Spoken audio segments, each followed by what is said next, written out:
Axolotl, Julio Cortázar. Hubo un tiempo en que yo pensaba mucho en los axolotl. Iba a verlos al acuario del jardín de Esplantes y me quedaba horas mirándolos, observando su inmovilidad, sus oscuros movimientos. Ahora soy un axolotl. El azar me llevó hasta ellos una mañana de primavera en que París abría su cola de pavo real después de la lenta invernada. Bajé por el bulevar de Port Royal, tomé Marcel y el Hospital. Vi los verdes en tanto gris y me acordé de los leones.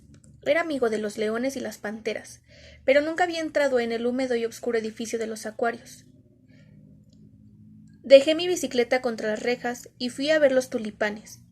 Los leones estaban feos y tristes y mi pantera dormía. Opté por los acuarios. Soslayé peces vulgares hasta dar inesperadamente con los axolotl. Me quedé una hora mirándolos y salí incapaz de otra cosa. En la biblioteca Saint consulté un diccionario y supe que los axolotl son formas larvales, provistas de branquias, de una especie de batracios del género Amblystoma, que eran mexicanos. Lo sabía ya por ellos mismos, por sus pequeños rostros rosados aztecas y el cartel en lo alto del acuario. Leí que se han encontrado ejemplares en África capaces de vivir en tierras durante los periodos de sequía, y que continúan su vida en el agua al llegar la estación de las lluvias. Encontré su nombre español, ajolote. La mención de que son comestibles y que su aceite se usaba como el hígado de bacalao. No quise consultar obras especializadas, pero volví al día siguiente al jardín de Esplantes. Empecé a ir todas las mañanas, a veces de mañana y de tarde. El guardián de los acuarios sonreía perplejo al recibir el billete. Me apoyaba en la barra de hierro que bordeaba los acuarios y me ponía a mirarlos. No hay nada de extraño en esto porque desde un primer momento comprendí que estábamos vinculados, que algo infinitamente perdido y distante seguía sin embargo uniéndonos. Me había bastado detenerme aquella primera mañana ante el cristal donde unas burbujas corrían en el agua. Los axolotls se montaban en el mezquino y angosto piso de piedra y musgo del acuario. Había 9 ejemplares y la mayoría apoyaba la cabeza contra el cristal, mirando con sus ojos de oro a los que se acercaban. Turbado, casi avergonzado, sentí como una impudicia asomarme a esas figuras silenciosas e inmóviles aglomeradas en el fondo del acuario. Aislé mentalmente una situada a la derecha y algo separada de las otras para estudiarla mejor. Vi un cuerpecito rosado y como translúcido, semejante a un pequeño lagarto de 15 centímetros, terminado en una cola de pez de una delicadeza extraordinaria, la parte más sensible de nuestro cuerpo. Por el lomo le corría una aleta transparente que se fusionaba con la cola. Pero lo que me obsesionó fueron las patas, de una finura sutilísima, acabadas en menudos dedos, en uñas minuciosamente humanas. Y entonces descubrí sus ojos, su cara, 2 orificios como cabezas de alfiler, enteramente de un oro transparente, carentes de toda vida pero mirando, dejándose penetrar por mi mirada que parecía pasar a través del punto áureo y perderse en un diáfano misterio interior. Un delgadísimo halo negro rodeaba el ojo y los inscribía en la carne rosa, en la piedra rosa de la cabeza vagamente triangular, pero con lados curvos e irregulares, que le daban un total semejanza con una estatuilla corroída por el tiempo. La boca estaba disimulada por el plano triangular de la cara. Solo de perfil se adivinaba su tamaño considerable. De frente una fina hendedura rasgaba apenas la piedra sin vida. A ambos lados de la cabeza, donde hubieran debido estar las orejas, le crecían 3 ramitas rojas como de coral. Una excrescencia vegetal, las branquias, supongo. Y era lo único vivo en él. Cada 10 o 15 segundos las ramitas se enderezaban rígidamente y volvían a bajarse. A veces una pata se movía apenas. Yo veía los diminutos dedos posándose con suavidad en el musgo. Es que no nos gusta movernos mucho, y el acuario es tan mezquino. Apenas avanzábamos un poco nos dábamos con la cola o la cabeza de otro de nosotros. Surgen dificultades, peleas, fatiga. El tiempo se siente menos si nos estamos quietos. Fue su quietud la que me hizo inclinarme fascinado la primera vez que vi a los axolotl. Oscuramente me pareció comprender su voluntad secreta, abolir el espacio y el tiempo con una inmovilidad diferente.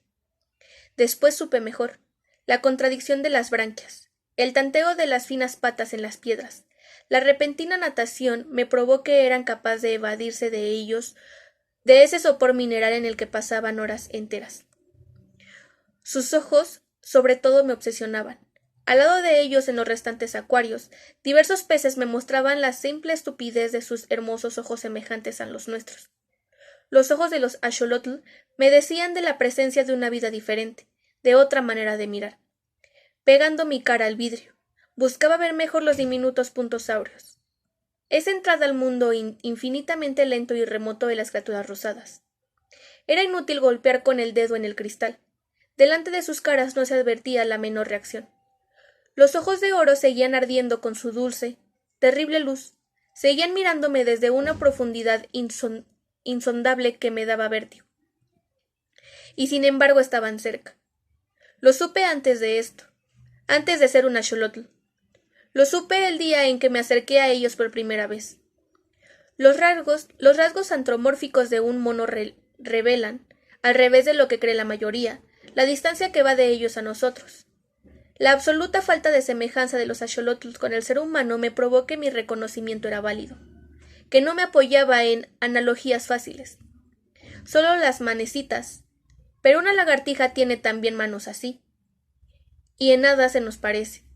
Yo creo que era la cabeza de los axolotl, esa forma triangular rosada con los ojitos de oro. Eso miraba y sabía, eso reclamaba, no eran animales. Parecía fácil, casi obvio, caer en la mitología. Empecé viendo en los axolotl una metamorfosis que no conseguía anular una misteriosa humanidad.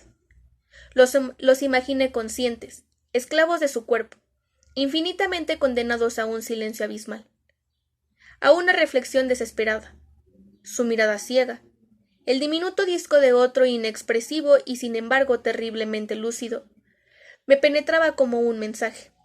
Sálvanos, sálvanos. Me sorprendía musitando palabras de consuelo, transmitiendo púriles esperanzas, pero ellos seguían mirándome inmóviles. De pronto las ramitas rosadas de las branquias se enderezaban. En ese instante yo sentía como un dolor sordo. Tal vez me veían, captaban mi esfuerzo por penetrar en lo impenetrable de sus vidas. No eran seres humanos, pero en ningún animal había encontrado una relación tan profunda conmigo.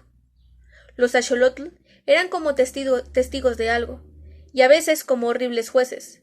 Me sentía innoble frente a ellos. Había una pureza tan espantosa en esos ojos transparentes. Eran larvas, pero larva quiere decir máscara y también fantasma. Detrás de esas caras aztecas inexpresivas y sin embargo de una crueldad implacable, ¿qué imagen esperaba su hora? Les temía. Creo de no haber sentido la proximidad de otros visitantes y del guardián. No me hubiese atrevido a quedarme solo con ellos. Usted se los come con los ojos, me decía riendo el guardián, que debía suponerme un poco desequilibrado. No se daba cuenta de que eran ellos los que me devoraban lentamente por los ojos en un canibalismo de oro. Lejos del acuario no hacía más que pensar en ellos. Era como si me influyeran a distancia. Llegué a ir a todos los días, y de noche los imaginaba inmóviles en la oscuridad, adelantando lentamente una mano que de pronto encontraba la del otro.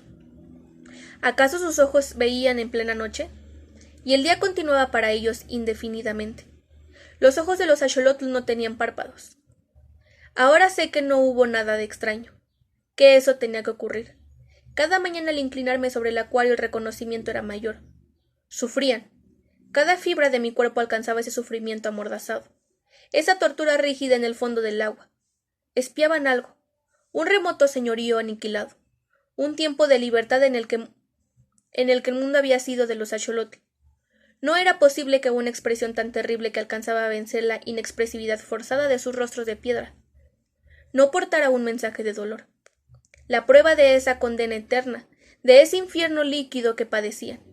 Inútilmente quería probarme que mi propia sensibilidad proyectaba en los axolotl una conciencia inexistente. Ellos y yo sabíamos. Por eso no hubo nada de extraño en lo que ocurrió. Mi cara estaba pegada al vidrio del acuario. Mis ojos trataban una vez más de penetrar el misterio de esos ojos de oro sin iris y sin pupila.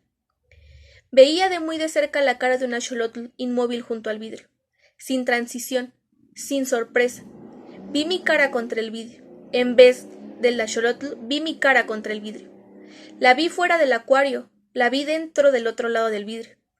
Entonces mi cara se apartó y yo comprendí. Solo una cosa era extraña. Seguir pensando como antes, ¿saber? Darme cuenta de eso fue en el primer momento como el horror del enterrado vivo que despierta a su destino. Afuera mi cara volvía a acercarse al vidrio. Veía mi boca de labios apretados por el esfuerzo de comprender a los axolotl. Yo era un axolotl y sabía ahora instantáneamente que ninguna comprensión era posible. Él estaba fuera del acuario. Su pensamiento era pensamiento fuera del acuario. Conociéndolo, siendo el mismo, yo era un axolotl y estaba en mi mundo. El horror venía. Lo supe en el mismo momento, de creerme prisionero en el cuerpo del axolotl, transmigrando con él con un pensamiento de hombre, enterrado vivo en un axolotl, condenado a moverme lúcidamente entre las criaturas insensibles. Pero aquello cesó cuando una pata vino a rozarme la cara. Cuando moviéndome apenas a un lado vi a un axolotl junto a mí que me miraba, y supe que también él sabía, sin comunicación posible pero tan claramente. O yo estaba también en él, o todos nosotros pensábamos como un hombre incapaces de expresión, limitándonos al resplandor dorado de nuestros ojos, que miraban la cara de un hombre pegado al acuario.